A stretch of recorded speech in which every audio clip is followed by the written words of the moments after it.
আল্লাহর ভালোবাসা পেতে হলে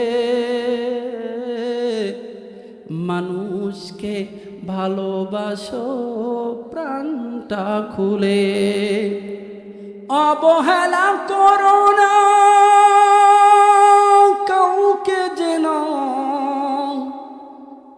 অবহেলা করো না কাউকে যেন, ধনী গরিব অসম করো না ভুলে। আল্লাহর ভালোবাসা পেতে হলে মানুষকে ভালোবাসো প্রাণটা খুলে। লিল্লাহে তাকবীর। আমার বন্ধুগণ, আমার ভাইরা, তাহলে মানুষকে প্রাণ দিয়ে ভালোবাসতে হবে। ভালোবাসবো তো ইনশাল্লাহ ভাই। সম্মানিত ভাইরা, আপনাদের সামনে পবিত্র কালামুল্লাহ শরীফের সূরাতুল আল ইমরানের 102 নম্বর আয়াত তিলাওয়াত করেছি। আয়াতকে সামনে রেখে আমার নির্ধারিত সময়ের মধ্যে শেষ করার চেষ্টা করব। আমা তৌফিকি ইল্লা বিল্লাহ। আল্লাহ সুবহানাহু ওয়া তাআলা পবিত্র কালামুল্লাহ শরীফের মধ্যে বললেন, ইয়া আইয়ুহাল্লাযীনা আমানুত্তাকুল্লাহ, হে ঈমানদারগণ, তোমরা আল্লাহকে ভয় করো। হাক্ক তুকাতিহি, ভয় করার মতো ভয় করো। ওয়ালা তামুতুন্না ইল্লা ওয়া আনতুম মুসলিমুন, খবরদার মুসলমান না হইয়া মরিও না। আয়াতের অর্থ তো আল্লাহ সুবহানাহু ওয়া তাআলা কি বললেন? হে ঈমানদারগণ, আমি আল্লাহকে ভয় করো। কাকে ভয় করো? আমি আল্লাহকে ভয় করো। হাক্ক তুকাতিহি, ভয় করার মতো ভয় করো। যারা ঈমানদার তারা তো অবশ্যই আল্লাহকে ভয় করে, ঠিক না বেঠিক? তারপরও কেন বলল ভয় করার মতো ভয় করো? এখানে ভয় করার মতো ভয় করতে বলেছিল। কেমনে? দুনিয়ার মধ্যে ভয়ের একটা স্তর আছে, আছে না নেই? কেমন? সাধারণত আমরা গ্রাম পুলিশকে ভয় পাই, মানে চকিদারকে ভয় পাই। কেন? চকিদারের হাতে একটা লাঠি আছে, আছে না নাই ভাই? এই লাঠিকে ভয় পাই। আবার অনেক ক্ষেত্রে দেখা যায় চকিদার তো কাছের মানুষ, গ্রামের মানুষ, অনেকে তেমন ভয় পায় না। তো গ্রাম পুলিশ, গ্রামবাদ, এখন কি পুলিশ, পুলিশকে আমরা ভয় পাই না না পাই? জোরে আওয়াজ দিতে হবে, ভয় পাই না না পাই? আচ্ছা, চকিদারের চেয়ে পুলিশকে কম ভয় পাই না বেশি পাই? পুলিশের চেয়ে র্যাবকে আমরা ভয় কম পাই না বেশি পাই? র্যাব থেকে সেনাবাহিনী, সেনাবাহিনীকে ভয় পাই কম না বেশি? আরো বেশি। এইভাবে স্তরে স্তরে যাইতে যাইতে প্রধানমন্ত্রীকে আমরা ভয় পাই কি পাই না? আচ্ছা, আপনারা বলেন, গ্রাম পুলিশকে যে পরিমাণ ভয় পাই, প্রধানমন্ত্রীকে কি একই পরিমাণ ভয় পাই? আচ্ছা, প্রাণীর দিকে দেখেন, সাধারণত আমরা বিড়ালকে ভয় পাই। কেন? বলে থাবা দেয়। বিড়ালের চেয়ে বেশি একটু কারে ভয় পাই? কুকুরকে। কুকুরের চেয়ে আরেকটু এগিয়ে যান, কাকে বেশি ভয় পাই? বাঘকে। বাঘের চাইতে আরেকটু এগিয়ে যান, কারে? সিংহকে, বনের রাজা। এই ভয়ের একটা স্তর আছে। আল্লাহ রাব্বুল আলামিন এই আয়াতের মধ্যে বললেন, ইয়া আইয়ুহাল্লাযীনা আমানুত্তাকুল্লাহ হাক্কা তুকাতিহি, তোমরা আমি আল্লাহরে ভয় করো। ভয় করার মতো ভয় করো। দুনিয়ার জমিনের মধ্যে তোমরা যে পরিমাণ মানুষকে ভয় পাও, যেমন চকিদার থেকে প্রধানমন্ত্রীকে যে পরিমাণ ভয় পাও, সর্বোচ্চ প্রধান প্রধানমন্ত্রীকে ভয় পাও, প্রাণীর দিক দিয়া বিড়াল থেকে যাইতে যাইতে সিংহকে বেশি ভয় পাও। আল্লাহ রাব্বুল আলামিন বলেন পৃথিবীর মধ্যে সবচাইতে যাকে বেশি ভয় পাও তার চেয়েও আমি আল্লাহরে বেশি ভয় করো। আল্লাহর ভয় করার দরকার আছে না নাই? আরো জোরে বলতে হবে, আছে না নাই? মুসলমান ভাইয়ের সন্তানের আমার, বন্ধুরা আমার, গভীর মনোযোগ। আল্লাহ রাব্বুল আলামিন পরের আয়াতের মধ্যে বললেন ওয়ালা তামুতুন্না ইল্লা ওয়া আনতুম মুসলিমুন। খবরদার মুসলমান না হইয়া মরিও না। মুসলমান না হইয়া মরতে নিষেধ করেছেন। ভাইরা রে আমার, আমরা দুনিয়া থেকে চিরকাল থাকবো না, মরে যাব। আরো জোরে বলেন, চিরকাল থাকবো না, মরে যাব। আমার বন্ধুগণ, আমার ভাইরা রে, চিরকাল থাকার জন্য আসি নাই, চিরকাল থাকতে পারবো না। আমার দাদা কোথায় গেল, আমার পরদাদা কোথায় গেল, আমার বাবা কোথায় গেল? ভাই গো, আমাকে ওই রাস্তায় যাইতে হবে। কিন্তু আল্লাহ রাব্বুল আলামিন কালামুল্লাহ শরীফের মধ্যে বললেন খবরদার, খবরদার মুসলমান না হইয়া মরিও না। এখন ভাইরা রে, খবরদার যদি মুসলমান না হইয়া মরি, এখন প্রশ্ন হলো হুজুর আমরা তো সবাই মুসলমান। ভাইও, যে মুসলমান নামাজের মধ্যে কোনো গুরুত্ব নাই, ফরজের মধ্যে কোনো গুরুত্ব নাই, ওয়াজিবের মধ্যে কোনো গুরুত্ব নাই, সুন্নাতের মধ্যে কোনো গুরুত্ব নাই, নফলের মধ্যে কোনো গুরুত্ব নাই, হালাল হারামের মধ্যে কোনো গুরুত্ব নাই ভাইও,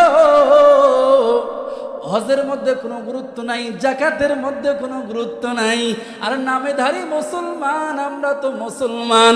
এই মুসলমান আল্লাহর দরবারে বিন্দু পরিমাণ কাজে লাগবে না। আওয়াজ দিয়ে বলেন ঠিক না বেঠিক? ভাইরা আমার, বন্ধুরা রে, মরতে তো দুনিয়া থেকে বিদায় হয়ে যাইতে হবে। চিরকাল দুনিয়ার জমিনে থাকবো না। মৃত্যু আমার কেমনে হবে, কিভাবে হবে, কোন অবস্থায় আমার মৃত্যু হবে? ঈমান থাকা অবস্থায় আমার মৃত্যু হবে না বেঈমান হয়ে মারা যাব? ভালো স্থানে মারা যাব না খারাপ স্থানে মারা যাব? পবিত্র স্থানে মারা যাব না অপবিত্র স্থানে মারা যাব? বন্ধু, অজু থাকা অবস্থায় আমার মৃত্যু হবে না অজু ছাড়া মৃত্যু হবে? এইটা এখন চিন্তার বিষয়।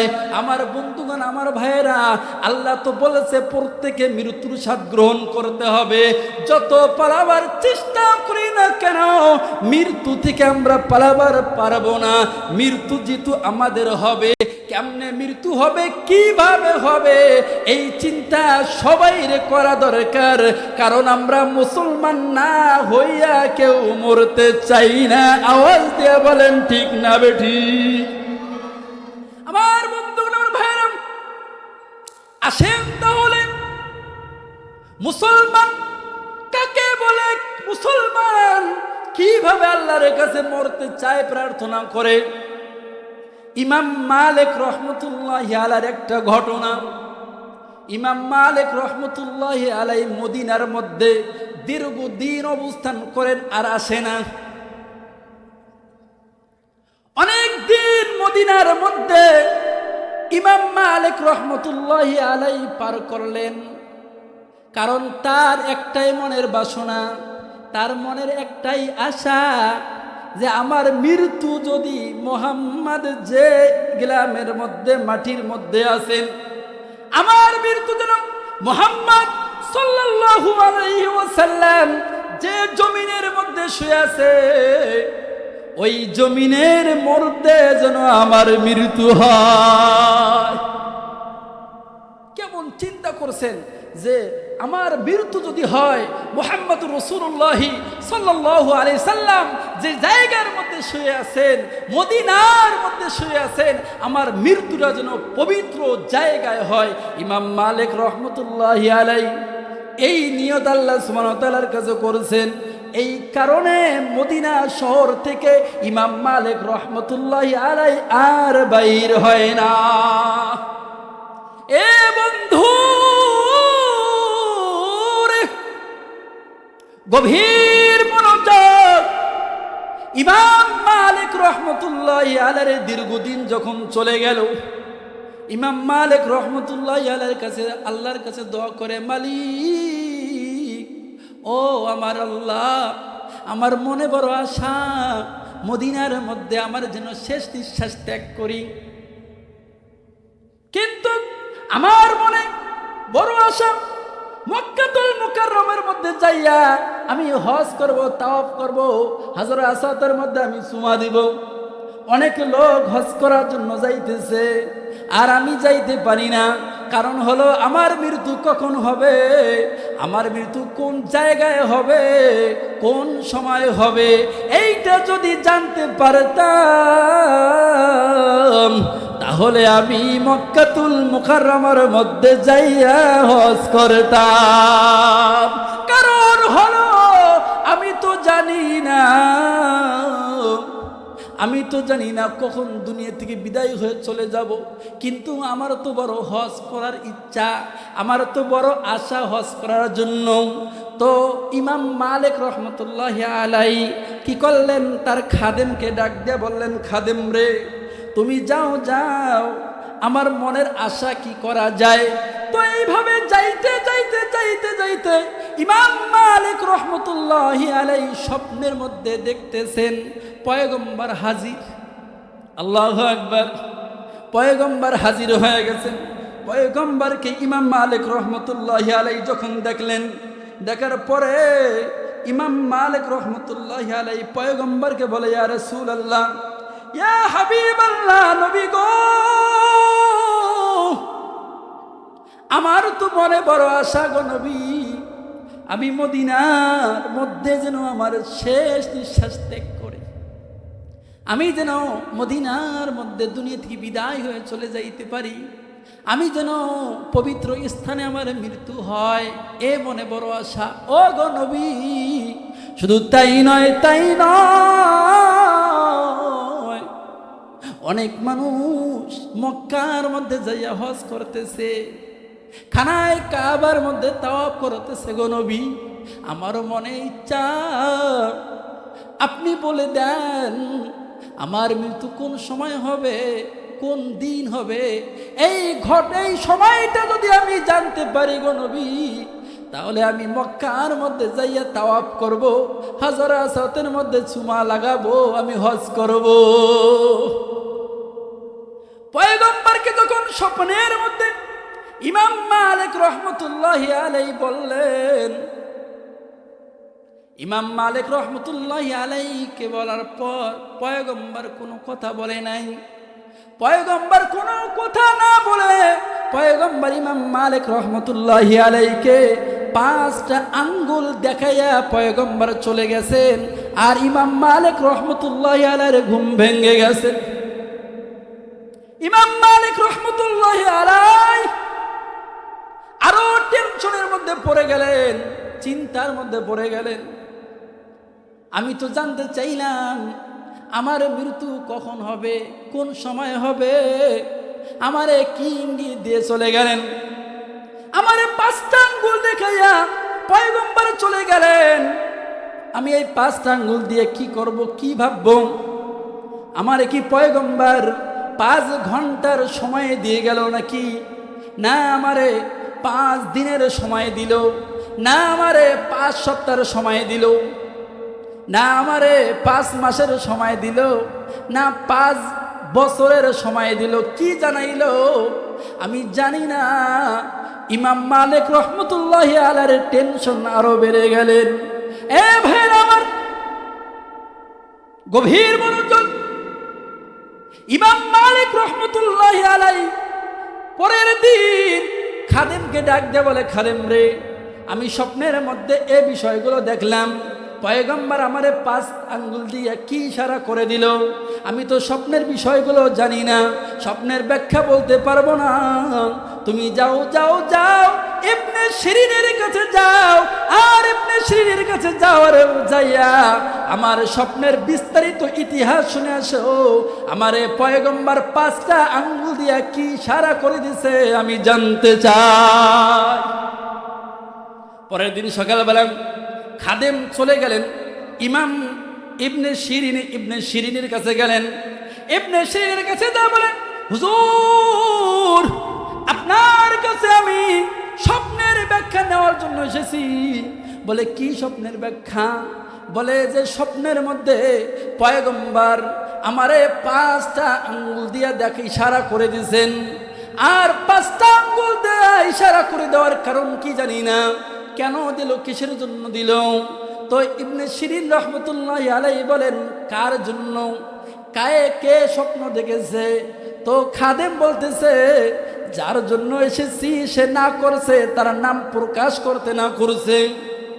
ইবনে শিরিন রহমতুল্লাহি আলাইহি বলেন যে যার স্বপ্ন সে যদি আমার কাছে নাম না বলে আমি স্বপ্নের ব্যাখ্যা কখনো দিব না।